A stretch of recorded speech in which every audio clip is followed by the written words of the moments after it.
My name is Dhanashri Sawan and I'm student of BE Computer, second year. So I just wanted to ask, is the first pair of human being haven't been proved, but it is not established yet. But now how science will be going to prove it, because we can't go back in time. Thank you. मैंने सवाल पूछा है कि कुरान मजीद और दीगर मज़ाहिब की किताब में लिखा है कि सबसे पहली जोड़ी आदम और ईव थी, आदम अलैहिस्सलाम और हवा अलैहिस्सलाम थे, लेकिन साइंस इसे तस्लीम नहीं करता। हम वक्त में फिर से वापस नहीं लौट सकेंगे, तो किस तरीके से हम साबित करेंगे कि सबसे पहले जो जोड़ी है वो आदम अलैहिस्सलाम और बीवी हवा थे। पहले मैं ये कहना चाहता हूँ कि कुरान मजीद एक साइंस की किताब नहीं है, SCIENCE, लेकिन ये किताब है साइंस की, SIGNS। ये आयात की किताब है, ये किताब है निशानियों की।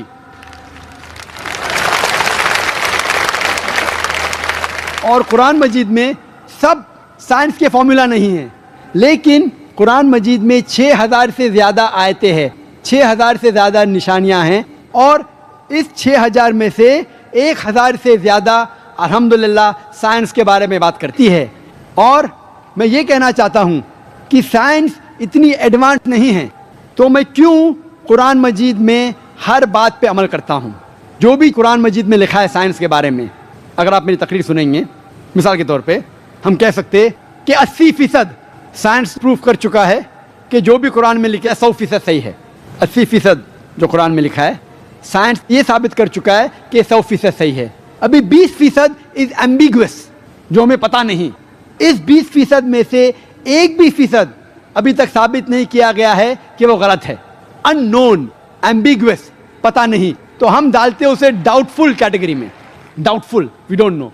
तो मेरी लॉजिक ये कहती है, अगर 80% 100% सही है और 20% डाउटफुल है, अननोन है, एम्बिगुअस है, उसमें से 0.1% भी साबित नहीं हो चुका है कि गलत है, क्योंकि साइंस इतनी एडवांस नहीं है कि उसे साबित कर सके। तो मेरी लॉजिक ये कहती है कि ये 20% भी इंशाअल्लाह सही होगा। और इस 20% में आता है कि पहली जोड़ी इंसान की थी आदम अलैहिस्सलाम और बीवी हवा।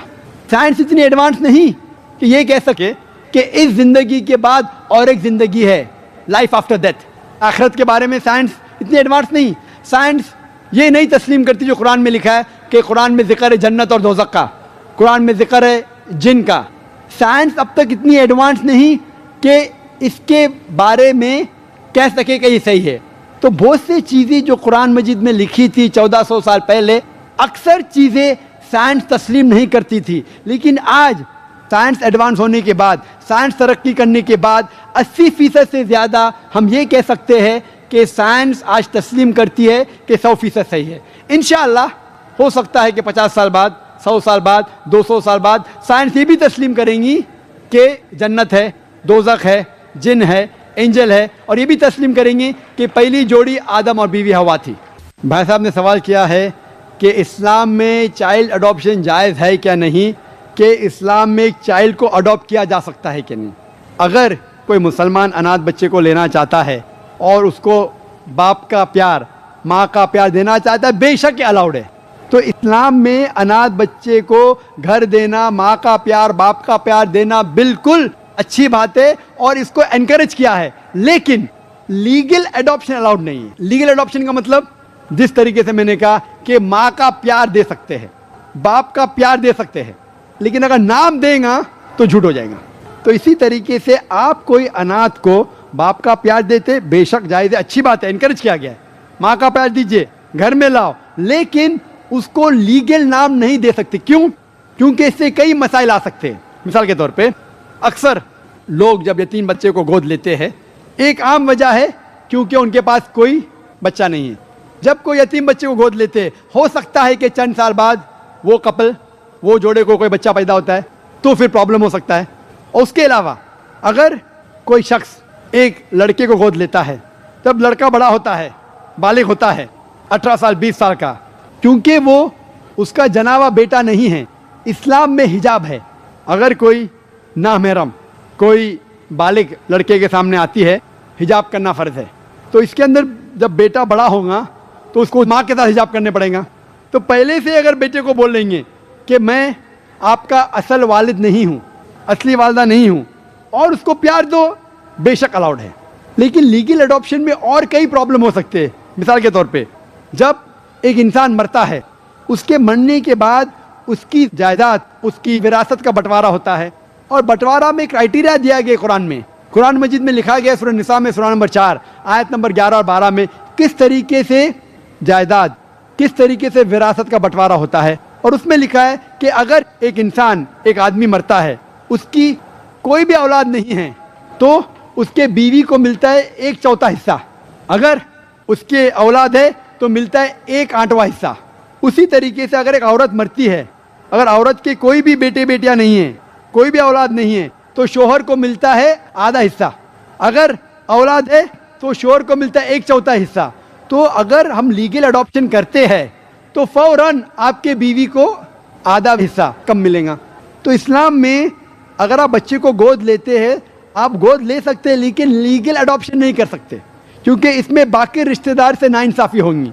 लेकिन इस्लाम में इसका भी हल है। अगर आप किसको गोद लेते हैं, लीगली नहीं, लेकिन प्यार देते हैं, कोई यतीम को लेते, इस्लाम में इजाज़त है कि 1/3 हिस्सा आपके विरासत का आप किसी को भी गैर रिश्तेदार को दे सकते हैं। तो अगर आप किसी को माँ का प्यार, बाप का प्यार देते हैं, वालिद वालदा का प्यार देते हैं, और अगर आपके विरासत में हिस्सा देना चाहते हैं, तो मैक्सिमम आप 1/3 दे सकते हैं। लेकिन विदाउट मेंशनिंग अगर आप लीगल अडॉप्शन करते हैं तो आपके बाकी रिश्तेदार, वो कई रिश्तेदारों की जो उनको शेयर होना चाहिए वो मिल जाता है आधा। तो इसमें देयर इज इनजस्टिस डन। तो इसके वजह से, हिजाब के वजह से, इनजस्टिस के वजह से, विरासत के वजह से legal adoption is not allowed.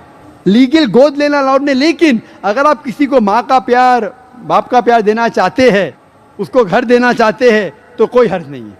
Hope that answers the question. Sure. यदि legally if he cannot adopt a child, if a Muslim cannot adopt a child legally, तो कुरान जब लिखा गया उसको 1400 साल हो गए। आज के तारीख में यदि लीगली अडॉप्शन करना वो बच्चे के लिए और वो इंसान के लिए जो अडॉप्ट करना चाहता है, दोनों के लिए यदि फायदेमंद साबित होता है, तो इसमें कोई बदलाव, इसमें कोई चेंज, इसमें कोई सुधार नहीं हो सकता। भाई साहब ये कहना चाहते हैं कि 1400 साल गुजर चुके हैं, अभी अगर लीगल अडॉप्शन बच्चे का फायदा होता है तो कुरान में तब्दीली आ सकती है कहने। लेकिन मेरे हिसाब से फायदा नहीं होता है, और अल्लाह सुब्हाना व तआला भगवान जानता है क्या चीज़ इंसान के लिए फ़ायदेमंद है क्या नहीं। और ये किताब कुरान मजीद भगवान की, खुदा की आखिरी नाजिल की गई किताब है, जिसमें कोई भी कॉन्ट्रडिक्शन नहीं है। हम हमारे सोच से सोचते हैं कि ये शराब क्यों हराम है, अभी तो कई फ़ायदे हैं, मुझे ठंडी लगती है तो शराब पी सकता हूँ मैं, ये हमारी सोच है। लेकिन जब हमें और डिटेल मालूम पड़ता है शराब के बारे में, वो ज़्यादा नुकसानदार है। तो इसी तरीके से लीगल अडॉप्शन से फ़ायदा नहीं होता है, ज़्यादा नुकसान होता है। जब अल्लाह ने ये कहा कि जितने भी यतीम लोग हैं उनको देखो, उनको प्यार दो, वो तो जायज़ कहा गया है ना। ये नाम की क्या प्रॉब्लम है? नाम से क्या आपकी मोहब्बत कम होने वाली है? तो प्रॉब्लम आप में, कुरान में नहीं है। आप समझ रहे? इस्लाम में आपका दर्जा बढ़ता है कि भले ये मेरा बेटा नहीं, मैं उनको पैसे दे रहा हूँ, मैं इसको प्यार कर, उसमें प्रॉब्लम क्या है? क्योंकि they can be other problem, they can be genetic problem. And further more, मैं मेरे बीवी से नाइंसाफ़ी करूँगा। अगर मेरे औलाद नहीं है और मैं कोई लड़के को गोद लेता हूँ तो मैं नाइंसाफ़ी करता हूँ मेरी बीवी के साथ, उसकी जायदाद आधी हो जाती है, होती है क्या नहीं? मैं नाइंसाफ़ी कर रहा हूँ मेरी वालदा के साथ, मेरी वालदा की जायदाद भी आधी हो जाती है। तो इसके अंदर किसी से नाइंसाफ़ी ना हो, इसीलिए अल्लाह ने कहा है प्यार दो, मोहब्बत दो। लेकिन आज के लोग ज़्यादा मानते बनावट में, दिखावे के लिए। तो अब दिखावे के लिए करना चाहते हैं तो प्रॉब्लम है। तो बहन का सवाल है कि उन्हें कुरान मजीद पढ़ चुकी है, बहुत से बातें अच्छी लगती है, कुरान मजीद इस्लाम पसंद करती है, तो मुझे इस्लाम कबूल करना चाहिए कि नहीं? अगर आप पसंद करती है कुरान मजीद के तालीमात को और इस्लाम पसंद है तो बेशक आपको कबूल करना ही चाहिए। अगर पसंद नहीं करती तो नहीं करना चाहिए। अगर पसंद करते कबूल करना ही चाहिए, तो ही आप अमली तौर के ऊपर, सही तौर के ऊपर इस्लाम से मोहब्बत कर सकते। तो आप क्या चाहते हैं कि इस्लाम कबूल करे? नहीं सर, ऐसा कुछ नहीं, लेकिन सर नहीं, आप अगर कुरान मजीद पढ़ चुके हैं और आप कहते हैं कि कुरान मजीद में जो लिखा आप उसके पसंद है, तो पसंद है तो उसके ऊपर अमल भी करना चाहिए। सर ये बराबर, लेकिन सर मैं आजम कैंपस में इधर 3 महीने हुए मैंने एडमिशन लिया है, तो फ्रेंड सर्कल में सब मेरे फ्रेंड सर्कल है, तो बहुत सारे मोमेडियन फ्रेंड्स हैं मेरे, तो ऐसा कुछ नहीं, पहले तो नहीं थी, लेकिन बहुत कुछ सीखने को मिलता है। इधर आने के बाद मुझे बहुत कुछ सीखने को मिला, और उसके बाद सर अच्छा लगा, और बहुत कुछ लाइफ में सर कुछ बहुत सीख मिलती है इससे, तो अच्छा लगता है कुरान मुझे। मैं आप सबको अगर बोलती आपके हूँ बहुत सर। से फ्रेंड मुसलमान हैं, सही लफ्ज़ मुसलमान है, मोहम्मदन सही लफ्ज़ नहीं है, मुसलमान सही लफ्ज़ है। Sorry sir. अगर आप आजम कैंपस में आ चुके हैं, एडमिशन ले चुके हैं, आपके बहुत से सहेलियां अगर मुसलमान हैं, आपको अच्छा लगता है कि जो मुसलमान में चीज़ अच्छे है, तो इस्लाम में कोई भी ज़बरदस्ती नहीं है। इस्लाम में कोई भी किसी को मुसलमान ज़बरदस्ती बना ही नहीं सकता, ये हराम है। ला इकराह फिद्दीन, दीन में कोई कंपल्शन नहीं है। अगर आप इस्लाम कबूल नहीं करेंगे तो कोई भी आपको आजम कैंपस के बाहर नहीं निकालेगा।